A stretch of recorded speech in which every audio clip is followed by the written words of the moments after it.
एक राजा अपनी प्रजा का बिल्कुल ध्यान नहीं रखता था। वो हमेशा अपने कपड़ों को ही संवारता रहता था। सारे महल की सभी अलमारियां भिन्न भिन्न तरह के कपड़ों से पटी रहती थीं। फिर भी और नए कपड़ों की इच्छा उसे हमेशा रहती थी। दो दर्जियों ने उसे सबक सिखाने का फैसला किया। शहर में एक बड़ी दुकान खोलकर उस पर बोर्ड लगवा दिया, यहाँ सिर्फ अमीर लोगों के ही कपड़े सिले जाते हैं। वे किसी को भी अपनी दुकान में घुसने नहीं देते थे। ये बात धीरे धीरे राजा के महल में पहुंच गई। राजा ने दोनों को महल में बुलवाया, परंतु उन्होंने आने से इनकार कर दिया और कहलवा भेजा, क्योंकि वस्त्र बहुत कीमती हैं, इसलिए बिना सिपाहियों की सहायता से उन्हें बाहर नहीं लाया जा सकता। राजा ने एक बग्घी में 5 सिपाहियों को भेज दिया। दर्जी एक सोने के संदूक के साथ बग्घी में बैठकर महल में पहुंच गए।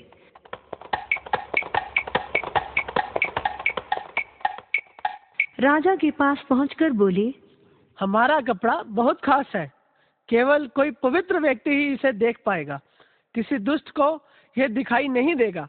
संदूक खोला गया।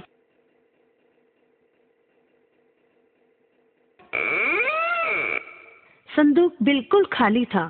दर्जी बोले, हजूर, हजूर, देखिए इस सुनहरी कपड़े की ओर, इसकी रोशनी चारों ओर चमकती दिखाई दे रही है।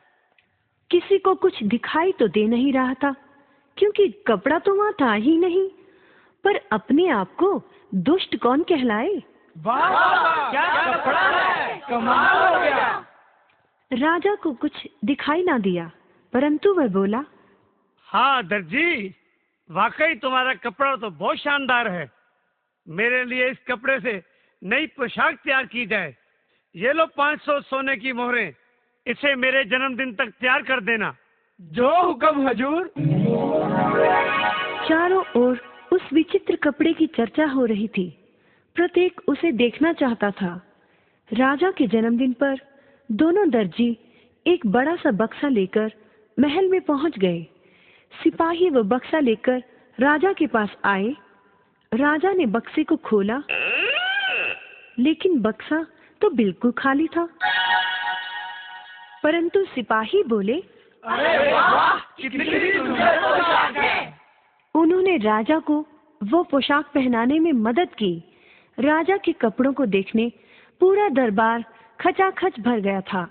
जब राजा केवल चड्डी बनियान पहने दरबार में पहुंचे तो सभी हैरान हो गए। किसी को नई पोशाक नहीं दिख रही थी, क्योंकि पोशाक तो थी ही नहीं। परंतु कोई कुछ न बोला। सभी समझ गए थे कि दर्जियों ने राजा को बेवकूफ बनाया है। क्यों बच्चों, मजा आया ना ये कहानी सुनकर?